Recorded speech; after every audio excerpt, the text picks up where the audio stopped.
Phase 6 is 2024 to 2025. Opens up with Fantastic Four, Doctor Doom, Victor Von Doom, Doctor Doom. He's a wizard. Kang Dynasty. Kang is in control. He just goes variant crazy. The other Kangs would never be defeated. Secret Wars.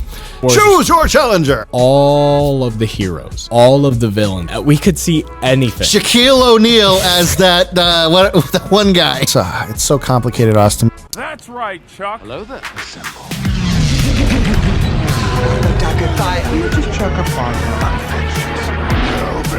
So now this is where Kevin Feige friggin' dropped the mic and then picked it back up and announced that Phase 6, they already have a plan. And people were like, whoa.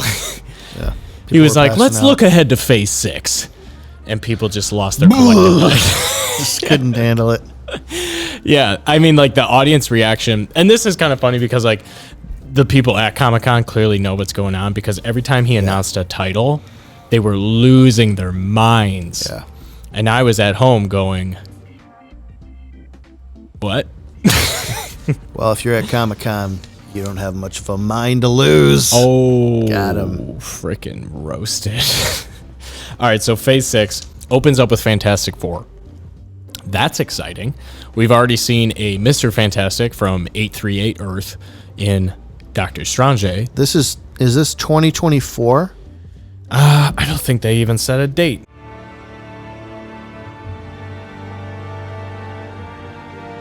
It is, because Phase 5 is 2023 to 2024, and then Phase 6 is 2024 to 2025.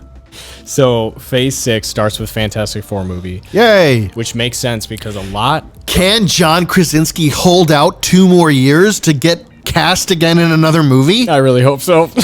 Better question. Can he, with all of his star power, convince the powers that be, specifically Feige... Oh, I thought you were talking about the Watchers.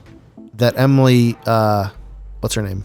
Blunt. Should be, who's his wife in real life, should play his wife in Fantastic Four. I would support that. I mean, that's obviously fan casting.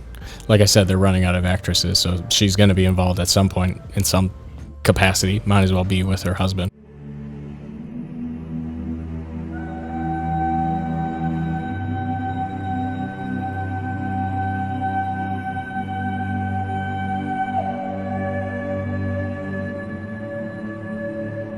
Well, I would, normally I've been like all about their casting decisions. Although recently there's we didn't talk about it, but the Quantum Mania problem, which is the girl who plays Scott's 5-year older daughter in Endgame is not going to be playing his daughter in Quantum Mania. They just recast her, and apparently the actress didn't even know she was recast until the cast list came out and she wasn't on it. Friggin' yikes. And that's kind of messed up, Pretty messed up. It sucks. It's also weird because it's like, I don't know, like you just, assumptions are not always a good thing, but you would just generally, as an audience, I don't know what was going on behind the scenes, but as an audience, I would just expect that's the character I should get familiar with going forward. Right. You took that away from me. Yeah, that sucks. Took that away. But maybe Kang is the reason that happened. So Fantastic Four was announced. I'm hoping that there's Doctor Doom. Like I said, maybe they sprinkle in a Doctor Doom reference in the Wakanda Forever movie. Maybe not, though. I would hope that he's involved moving forward because he is an extremely powerful villain. I mean, we have seen twice now him show up in the previous Fantastic Four movies, both of which weren't received very well, especially the latest. Fan Four Stick. Yeah, I didn't even see that one. Did you see that one? What was it, 2015? I did not see it, but I appreciate that movie existing because boy, did I get a lot of entertainment out of watching people tear it apart on YouTube. That's kind of what happened, yeah. Doctor Doom, one thing that they have not explored in the movies is his mystical powers. He is up there with Doctor Strange. He's a wizard. Yeah, in terms of his ability to conjure up the darkness jobbers. That's something they never really did with the villain in the movies. Yeah, so I'm hoping that they bring him in. I'd be very interested to see who they cast as him because he potentially could play a massive role in what they unveiled. Maybe. Not me. So Not me. they said Fantastic Four, and then this was like the big mic drop moment where Kevin Feige stood up and said, we will have 2 Avengers movies closing out Phase 6, Avengers Kang Dynasty Yeah. and Avengers Secret Wars. So this is where things get really, really dumb, guys. This is like, there are so many storylines that converge and characters, and Do you think that it's unfortunate that Secret Wars sounds so similar to Secret Invasion? yeah, I was a little confused. I thought they were the same thing. That's going to be a problem. It's like the Wii. It's like Nintendo Wii and Nintendo Wii U. Yeah. Bad idea. I bought one. I bought a Wii. I did have a Wii. I got it off eBay. And I remember feeling like the biggest moron in the world about a week later. Like, why do I own this thing? Total side note, but do you remember like when the Wii came out, but there were like all these like leaked images of what the console was going to look like? Yeah. And I remember then PlayStation 3 was coming out. Yeah. And do you remember like The boomerang controller. Yeah, the leaked images of like the spider leg controller? I was way into it. Yeah. I think you and me would send those to each other all the time. The future. Yeah. The future used to be so bright. Yeah. Back before everything went dark bad. days. Yeah, dark days. Before Iron Man came out. So, Kang Dynasty. Here's the rundown, guys. Kang has been introduced in Loki. The Kang that we were introduced to in Loki was one variant. He was probably the most benevolent of all the Kangs. He was. Yeah, that's right. It's so complicated, Austin, because Loki introduces this idea of not multiverses, Right. but variants. Right. Because it's not that they're multi-universes; it's that they're multi-timelines. Right. So, this Loki is just from another timeline, and this Exactly. Loki is from this person's from another timeline. So it's like, I'm not sure how well they established what the difference is between like a variant Right. and a multiverse. Yeah. From another Earth. Yeah. Because the Loki that we know, the time variant that we are in, that we know we're in, like this is all real life. The Loki that we know is dead. Is it? But the Loki that is in the Loki show is a variant. Yeah. And it gets complicated. And yeah, this Kang stuff gets complicated. So the Kang that we were introduced to, his title was He Who Remains. The reason he was He Who Remains is because he killed off all the other Kang variants. And he actually killed off other universe Kangs. This is literally the plot of The One with Jet Li. Is it? Yeah. I'll never see it. They're ripping it off. It's a good movie. I like that movie. Spoiler alert. To a movie I'll never see. Although it's called The One, but technically the movie comes down to like the last 2 of them and they're fighting. Shoot. Spoilers, neither of them kill the other, so there's like still 2 at the end of the movie. Very interesting. It's a good movie. Until they play like Limp Bizkit at the end, and then you're like, no, never mind.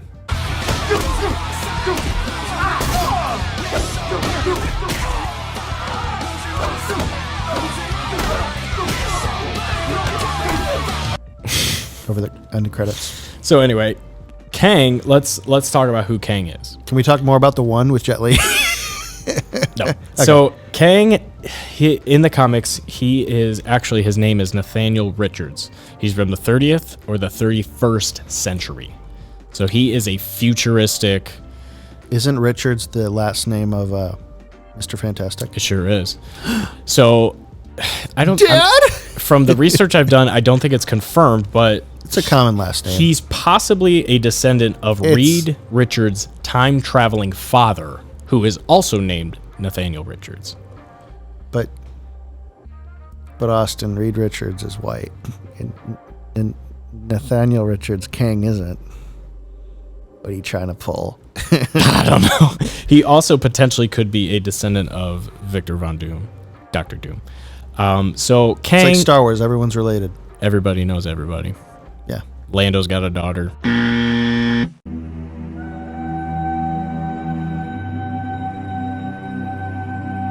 Han Solo got his Chewbacca, his blaster, and like 90% of the things you know about him in the space of 1 week. Right. So It's all connected. So Kang, he's a tech genius from the future who has mastered time travel. Okay. He travels back in the comics. His ahead. first appearance is he travels back to ancient Egypt in a Great place to start. He's in a Sphinx-shaped spaceship. Good disguise. So They'll the never Great know. Sphinx of Egypt is actually Kang's spaceship. Wait, the Great Sphinx is his spaceship? He never got rid of it? He just parked left it there? He left it there to mystify the humans. Well, I don't know, man. I feel like it'd be pretty easy to crack that sucker open and find out that that's not just a bunch of rocks. Actually, that's a whole separate We could go do this right now, Austin. Me and you get on a plane, and it's not that. They're not going to let us take a hammer to that thing. Hammer time. It's for science. Well, actually, I read that, again, we're going off here. I read that they did like a LiDAR scan of it, and that there's like a cavity inside of it. Oh, should see. But they don't want to disrupt it because it is what it is, and like they can't ruin it. Can't they, though? Maybe that was just tinfoil hat stuff, though. That stuff's crazy, man. Egypt is so ancient that it was ancient for Cleopatra. Yeah. She was rounding about.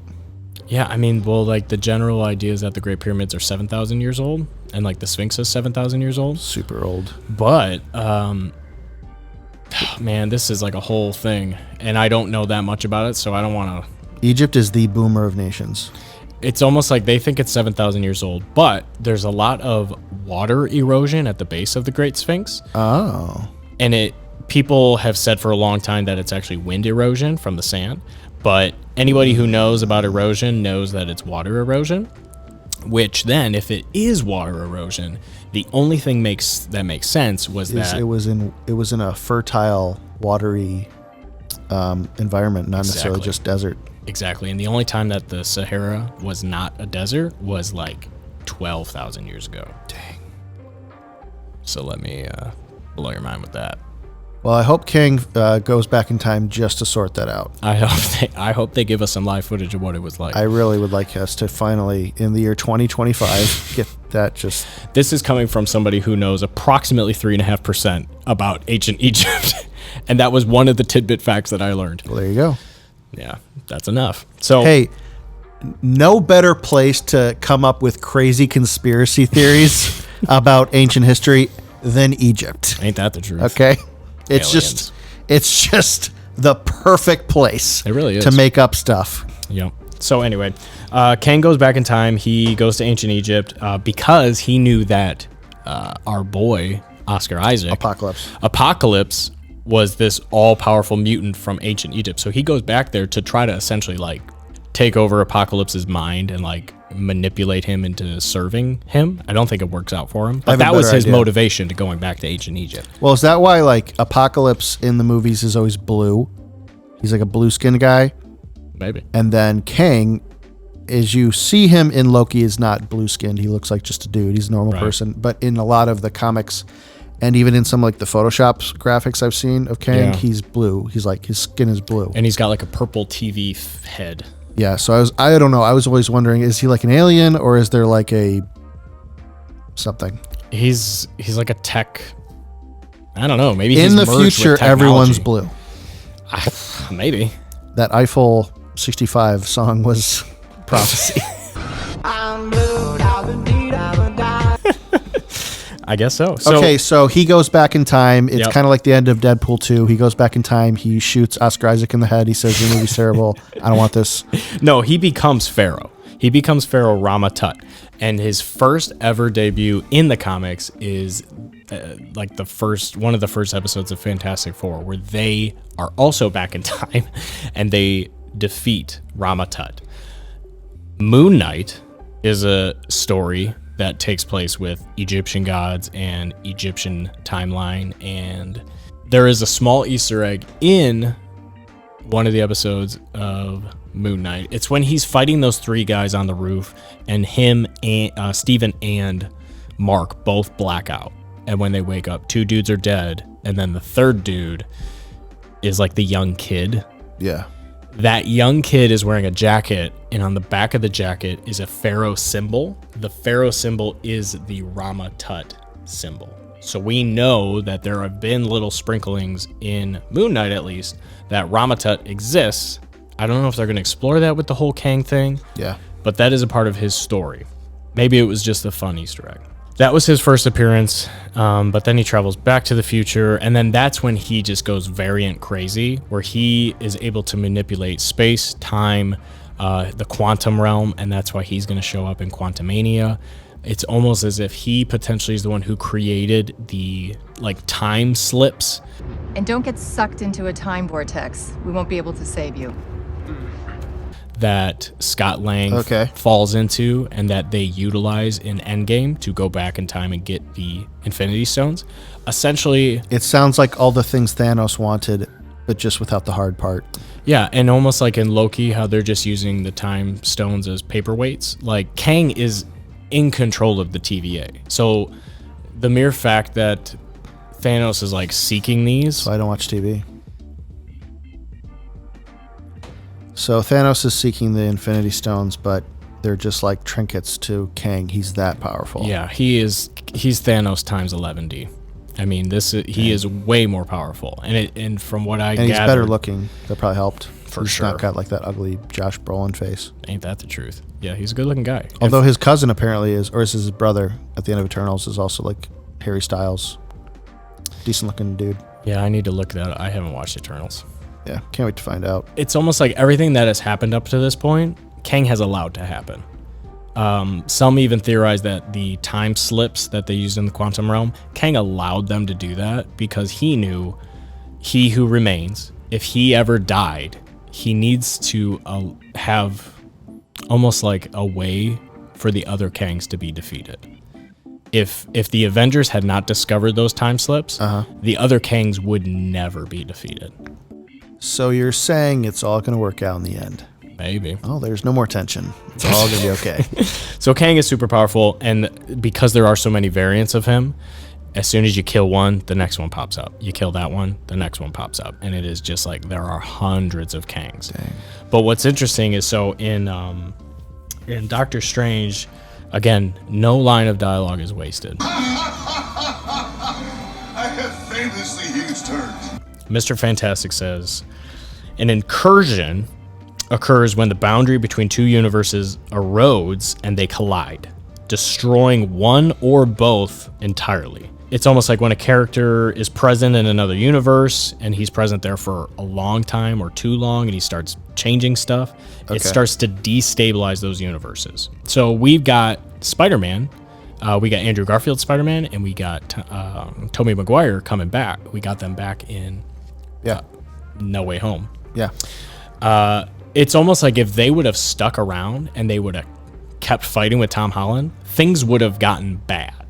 Like their worlds would have started to destabilize, the reality that they operate in would have destabilized, and the two Earths essentially would have collided and they both would have been destroyed. Dang. So that kind of mindset of like Kang clearly is all over. He's creating all these timelines. He's all over. So is Kang a good guy?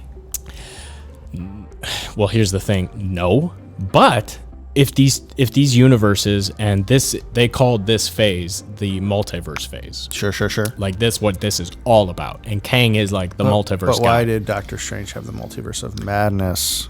Just to tease what was coming. And David was really upset with Multiverse of Madness because he wanted them to like fully dive into it. The ending was really good. I thought it was going somewhere else, and it didn't. Sure. This was the movie, right? And then it wasn't.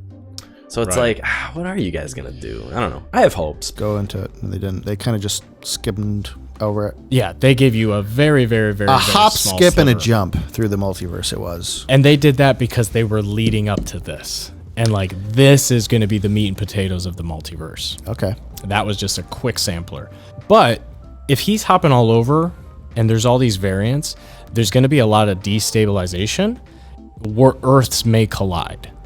What happens in the comics actually is some people team up. Some of our heroes team up with Kang because they understand like The implications. They have to do something to stop it. it's our world versus another world.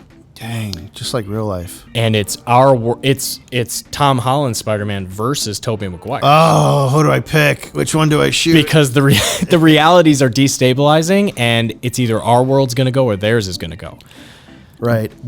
Or if they don't like resolve the conflict and like basically destroy the other Earth, both are going to collide and they're both going to be wiped out. So I know I was sounded like a joke earlier, but this is sounding dramatically way too close to the plot of The One with Jet Li. Because in the movie, it's like every time he kills one of his like multiverse variants, he gets stronger. All of the remaining ones get stronger until it's like literally the last two fighting against each other to be the one. And the problem is they keep the good guys are trying to stop him because they're worried if he does that, it'll like literally collapse all the universes. Yeah. So holy cow. So, dude, couple things. Kevin, there is give Jet Li a cameo in this somewhere somehow, and I'll know. There is a Kang Prime. He is like the Kang of all Kangs, and all the other Kangs are just running around doing stuff to appease Kang Prime. Like he is orchestrating everything. It's messed up. But yeah, like it may come down to these worlds. I would hope that I am the Sean Prime. I would say so. My universe. I think that's accurate. 616 Sean Prime. 001 Sean. 01111.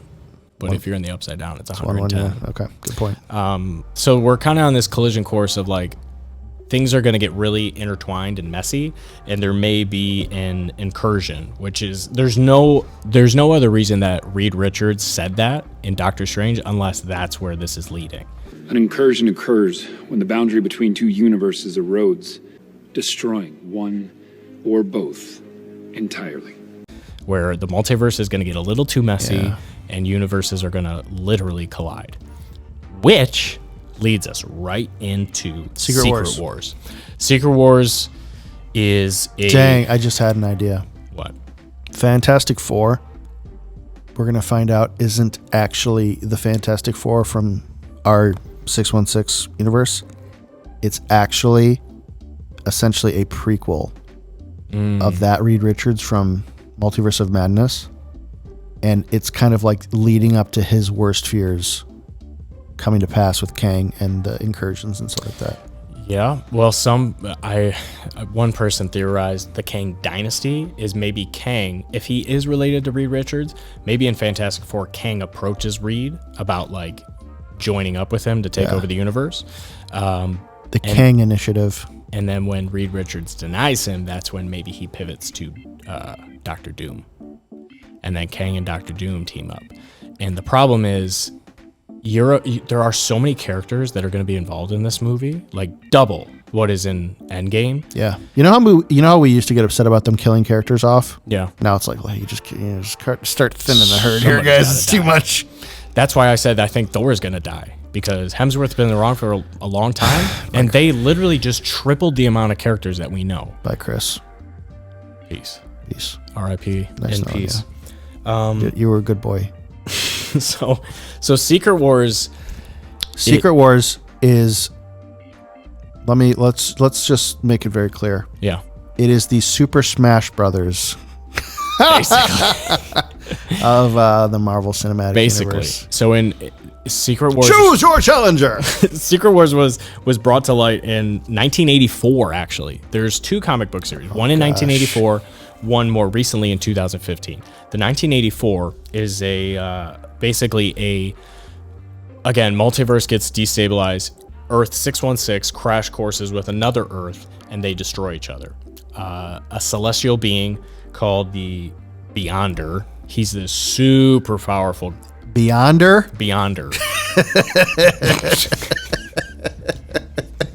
That's not really his name, is it? That's his name. Beyonder. So this was actually at a time where Marvel was going through like a ton of change. They had hired and fired a bunch of people to direct and lead Marvel, and the new director came in and basically like Secret Wars is what saved Marvel. Okay. So it's a storyline where these two Earths collide. The Beyonder creates out of those two broken worlds. He creates a world called the Battle World, and he is obsessed with the heroes of Earth. Yeah. And he's obsessed with the villains of Earth. So he brings all of the heroes and all of the villains to Battle World, and they just fight. So it sounds like it's like when the little kid gets all of his action figures together and he just like kind of mashes them against. Imagine the closing of Endgame times 7. Oh my gosh. And now you're talking about heroes from across other timelines, other variants, other worlds. We could see the X-Men, the original X-Men, you know, Hugh Jackman and what's his face as Professor X, Magneto, like Mark Hamill in a voiceover booth. they could bring everybody in. And actually in the 2015 version, it isn't Beyonder that does all this. It's actually Doctor Doom that does all this. No, Doctor Doom, you monster. Yeah, so in the 2015 version, that's actually how we get introduced to Miles Morales. He is another Earth Spider-Man who gets thrown into this battle world, and then he sticks around and he stays basically on Earth 616. Yeah. So, I mean, who wouldn't? I enjoy it so far. it's a good one. One of the better ones, at least. Top 3. Top 4. Yeah, top 4. So, I mean, there's so many ways that they can do this. They are doing these Avengers movies back to back, which means they may be doing the same formula that they did with Infinity War and Endgame, where there's a huge cliffhanger at the end. They're really like complementary. Yeah, they go together. There's going to be a big, oh my gosh, moment at the end of Kang Dynasty that will lead into Secret War. Doesn't it seem weird, though, that you're spending literally years building up this Kang villain arc and the villains, or the heroes, in fact, villains with Thunderbolts having to all eventually work together to defeat Kang. That's Right. probably the premise of that movie.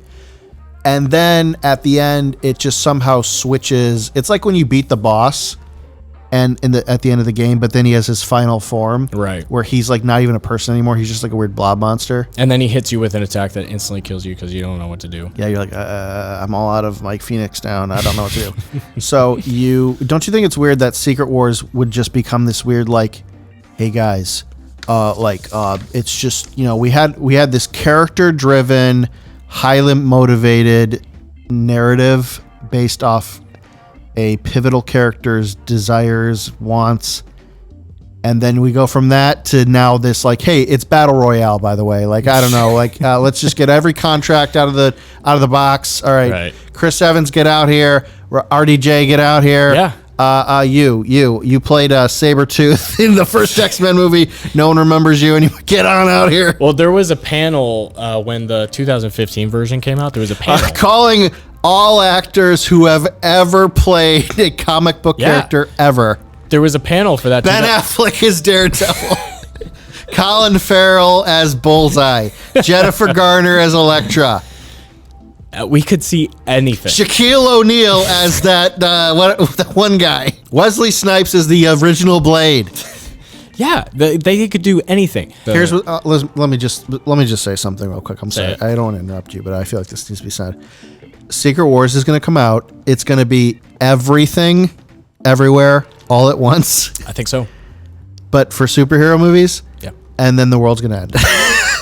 Maybe. It's like it'll be literally the last hurrah, and then that's it. It's all over. I don't know what they're gonna do because it opens up, like, the multiverse opens up, like 17 Robert Downey Juniors could show up. I mean, I've had headaches for 13 months straight now. If they're only gonna get worse with everything that's coming. All right, well, end of the world, I guess. So in that panel of 2015, though, somebody asked a question to the author, and they were like, "Well, what about this character? Is he gonna show up?" Author.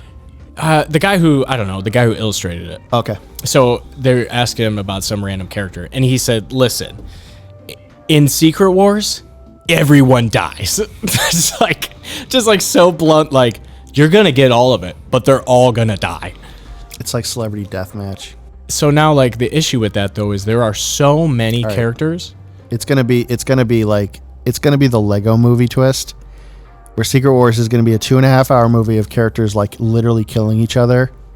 Like, it's it's a battle royale. Mm-hmm. And then the last 10 minutes of the movie, it's going to pull out, and it's just like some kid playing with it. It's Galactus. And then it's the credits roll, and it's like, all right, that's all, folks. It was all just by the way, this was all just comic books. This wasn't real. Yeah. When I started Why don't you go outside? I'm a neckbeard. I need to go touch grass. When I started diving into this, it became a little overwhelming. I mean, you wrote notes. I typed on a computer all the things that I needed to talk about because, like, this Kang Secret Wars thing is going to be intense. But what somebody that I listened to pointed out is there are too many characters at this point, and it's almost like they need to divide it up. And like, you're going to have an Earth team, maybe led by Captain America. You're going to have a space team led by, I don't know, Guardians of the Galaxy. Buzz Aldrin. John Stamos. Somebody's going to get involved. So it's like they have to have segments, almost like they did in Endgame, or no, Infinity War, where it's like they had the people fighting on Titan and they had people fighting on, Wakanda. But they need to do that times 4 because there's just more people and they need to spread it out. Yeah. So Doctor Doom has not at all been confirmed, and some people think, well, maybe the Kang Dynasty is going to roll into Secret Wars, and maybe Kang takes that role of Doctor Doom, and maybe he's the one that creates that Earth. But I don't think it makes sense because there are so many battles that need to be fought.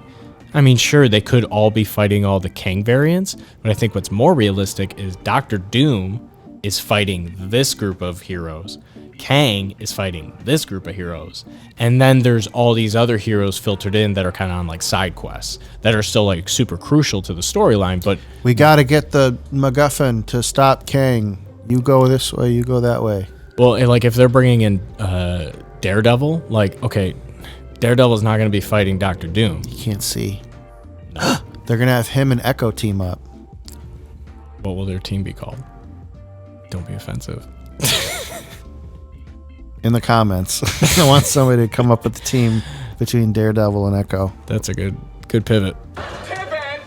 I think like Daredevil will be leading a team on like a side quest.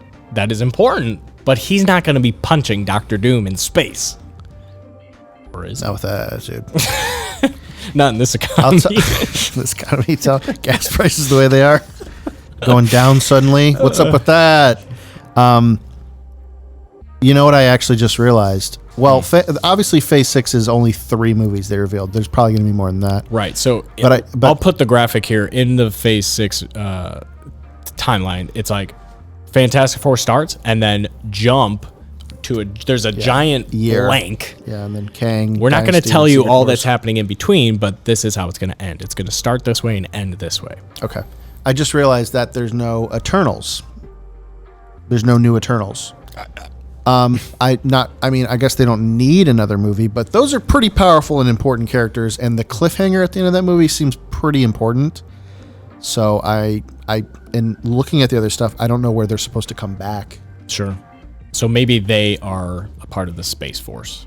Well, I mean, the Eternals is kind of interesting because they're almost like they're like superheroes. Mm-hmm. I mean, their thing is they're all really truly like demigods, basically. Yeah. So to have them not be around, because you actually have the problem, and I think Marvel was always going to eventually run into this, which is like the concept of power creep. Sure. Where you just end up with characters who are so absurdly powerful, it feels trivial that they're not involved in certain plots. Right. Like when they can just instantly fix it. Yeah. Like why the heck is Tom Holland having a hard time beating Green Goblin when Captain Marvel can just deck him once and it's over, kind of a thing? Just call Carol and end this. Better call Carol. Right. Got her number. Well, that's like the Russo brothers got roasted for nerfing Hulk in Endgame. Why did the Russo brothers hate the Hulk? Oh, we nerfed the Hulk. We nerfed him. We just didn't know what to do with them. We were like, what, this big, powerful character? What do we do with this big, powerful character? Because it's like, they flat out said, like, what do you do with him in that movie? Like, that was the direction they took, because otherwise they flat out didn't have a plan for him.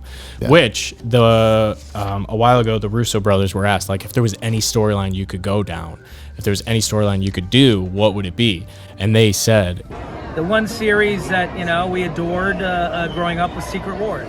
And this was an interview like a few years ago, but they've already Kevin Feige has already said that they're not involved at all in this, which is sad because they rock.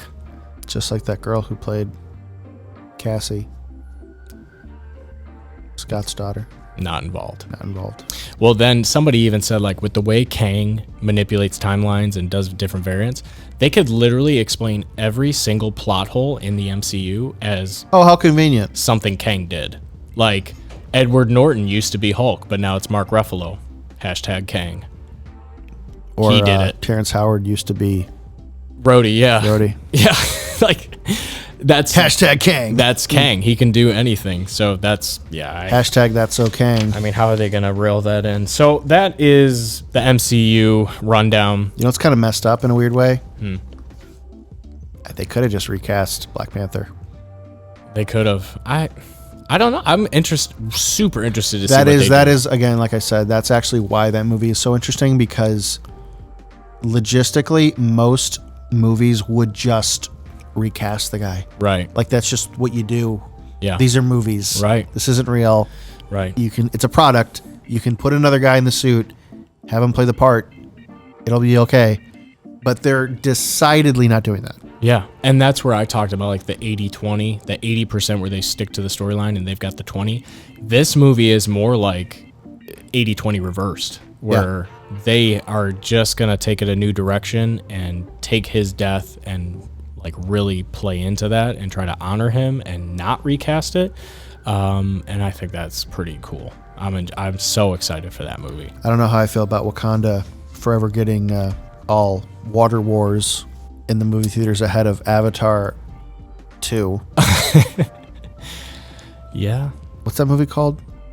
Avatar. I have no idea. Avatar, the water. It's not The Shape of Water, which is a Guillermo del Toro movie. Yeah, that's what is it called? Movie, isn't it? The Way of Water. That's what it is, isn't it? The Way of Water.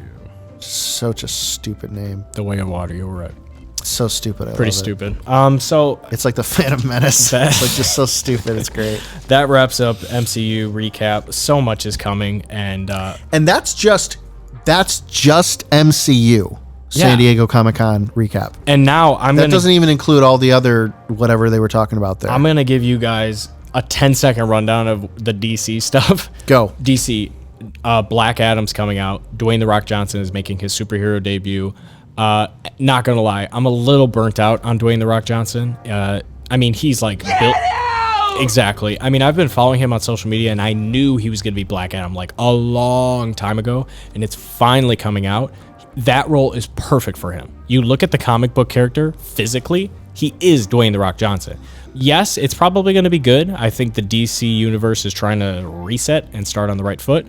But again, I mean, just The Rock is everywhere, and I'm getting a little burnt out. Kind of like Chris Pratt and Chris Evans are everywhere. Just like you wrote in your blog post. Yeah, there's a line where you actually expose somebody so much to something they resent it. Yeah, and I've followed him on social media so long, like back when he had 30 million followers, which like now comparatively is nothing because he's one of the most followed people on social media. And just seeing his face every single day is becoming a little tiresome. And now I got to see him in the DCU. So I don't even see my face every day. No. Most of the time because I just can't even look at myself in the mirror anymore. Usually I wake up late and I got to run out and I don't look at a mirror. Yeah. Much like today. How's my hair? It shows. 6 out of 10. Always looking good though, buddy. So, thanks, man. All right, Black Adam, you have that was the first second of your 10 seconds. You have 9 more seconds. Go. New Shazam trailer looks good. Looks interesting. He's fighting a bunch of gods. I never saw the first Shazam. I've heard good things. There's only one God, ma'am. Zachary Levi. I love him. Love him from his Chuck days. He's a good guy. DC, they scrapped Batgirl. Just completely scrapped it. Sean, do you have any input on that? I bet the movie wasn't good. But that's why they got rid of it. Yeah, they might. I mean, they said it's in post-production and the original or the initial responses were good to the screenings, but I'm going to roll the dice and say it wasn't good. $90 million they spent, and they're just saying, we're not releasing this movie. Freaking yikes.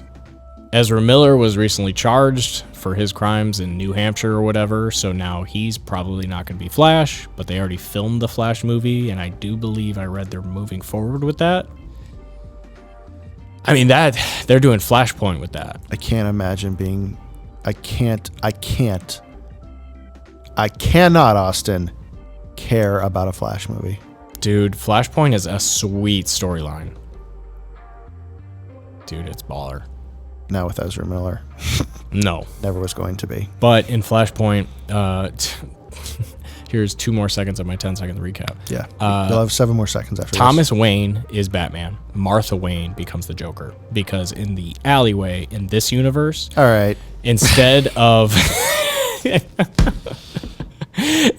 the parents getting killed, Bruce gets killed. So Martha goes insane, and Thomas becomes almost like a Punisher-esque Batman, where he just goes around killing people with guns.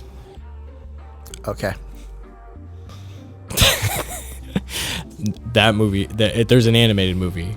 It's pretty sweet. Did you watch the CW show at all? Which one? Flash. No. It's pretty good. I've seen the great meme. Which one? Do you trust me? Every soul of my body. Whatever he says. It's like the last hole on my bulging belt. Or the last hole in my belt. Do you trust me? And like my bulging belly with every cell of my body. Flash season 1 through 2.5 are really good, and then it gets yeah. But Reverse Flash is the main bad guy. And it was Supergirl had her own show that had just embarrassingly bad CGI and special effects at times. And Flash was born out of Arrow. Arrow was great until it wasn't, which is the same story for all those shows. They're great until they become not great. It's hard, man.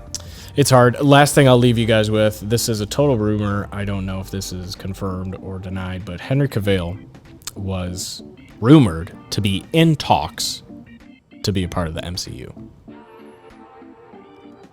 Henry Cavill was perfect for Superman. Mm-hmm. I know it seems disrespectful to typecast a guy based off literally his appearance and physique. Right. Because that just doesn't seem respectful of him as an actor. He is a decent actor. Yeah. But like, dude, I have grown up seeing terrible...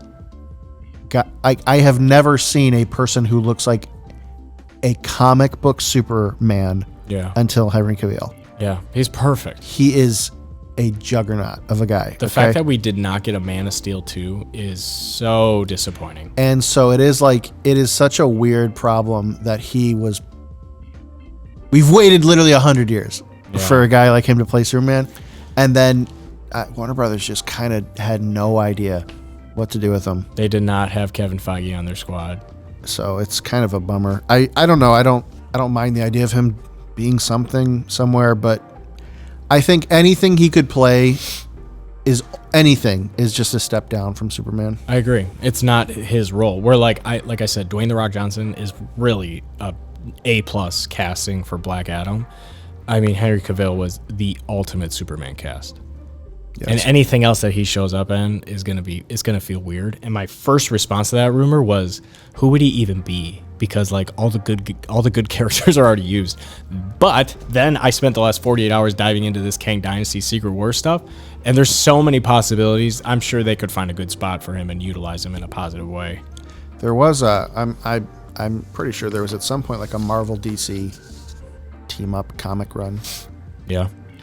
Well, what's kind of a bummer is that DC always had the problem of trying to just play catch up with Marvel. Right. Once Marvel got going, they were on a roll, and DC was like trying to do shortcuts to get there. Yeah. It just wasn't going to work. No, it didn't. It's sad, but it is what it is. So that wraps it up, guys. Sean, do you have any closing thoughts? San Diego Comic-Con, man, it's crazy that it's become it's become the big movie kind of premiere thing. And I am shocked that those trailers that they showed there haven't been released yet. Yeah. You know what? You can probably find little snippets on YouTube. I didn't want to, though. I understand the idea of like, oh, somebody was like secretly recording. Yeah. But like, I'm talking about like, you guys, like, hey, sure, day of, week of, you don't want to like have it on the internet because people who went there deserve to see it first. 100% agree. But it's been like a month. It has. It's like, dude, why can't I see the Quantumania trailer? What's going on? And do you not want me to see it? Maybe not. I got 5 more minutes and I won't care anymore, guys. Ant-Man who? Well, don't you love the dichotomy of MCU versus DC, where MCU is showing you their plans for the next 5 years. They're teasing Secret War, Avengers at the end of Phase 6. Cut to DC. He's just running through a room screaming. We made a $90 million movie and we're not going to release it. It's true. That should do it. Thank you bad. guys for listening. I tried to make that brief. It wasn't, but gosh darn it. There was so much stuff I didn't talk about in terms of like diving into each one of these shows, each one of these characters. There's so much content coming out. And kind of like David said in the Thor and Love and Thunder review, like they have to do some kind of good overall montage recap for people because I'm a hardcore fan and I'm getting lost. Kenobi worked. Kenobi did work. They gave you that snippet of like, here's what's going on with this character. Last time on Dragon Ball Z. Kind of that thing. Or the Clone Wars. No, not that. Clone troopers unite as war rages across the galaxy. Gosh. I knew you were going to say it. All right, well then, yeah, that wraps it up. I'm excited. Hey. Yeah. Hey, and you know what? 99 nerds will be there every step of the way. We're going to be here for you guys. Fun fact. Till the bitter end. Fun fact. We all forgot that San Diego Comic-Con was about to happen. And we were texting each other like, so what are you guys thinking? Like, what should we talk about? And then boom, San Diego Comic-Con. Show, movie, Phase 5, Phase 6. It's like. We were all busy. Yeah. It's like, hey, well, you know. Just when we thought we ran out of well, stuff because we're trying to get like geared up for like Rings of Power, Andor series. Yeah, like I mean, there's things happening. It's not like it ever stopped. It's like there's so much. Don't ask me to care about the future. So yeah, I only have the now. I just hope that Marvel doesn't lose that middle of the road. I'm a fan of these movies, but I can't commit my life to learning about all these characters because that's what it's becoming. Like you gotta freaking listen to 6 hours of podcast to understand Kang. And it might as well be the 99 Nerds one. You could just listen to this episode, 6 hours. Oh gosh, I wish. So yeah, then I'd finally have something to listen to while I do laundry. I tried to make this brief for you guys, but it went long. So that's gonna do it. Question for the peeps: have you ever heard of Kang? What do you think about Phase 5? What do you think about Phase 6? What was your favorite part of Phase 4? Finally, what's the Daredevil Echo team up? Yeah, what's the Daredevil Echo? The dynamic duo team name, yeah. All right, guys, that's going to close it out. Thank you for listening. Listen on Spotify. Give us a rating. Like, comment, subscribe. I thoroughly enjoyed researching for this. I mean, listening to those podcasts talking about the MCU is a lot of fun for me, so it doesn't feel like work. We want to inform you as much as we can. So thank you for listening. Like, comment, subscribe, listen on Spotify, watch the YouTube video, tell somebody that you know about us, and only you can send us to the moon. So we thank you.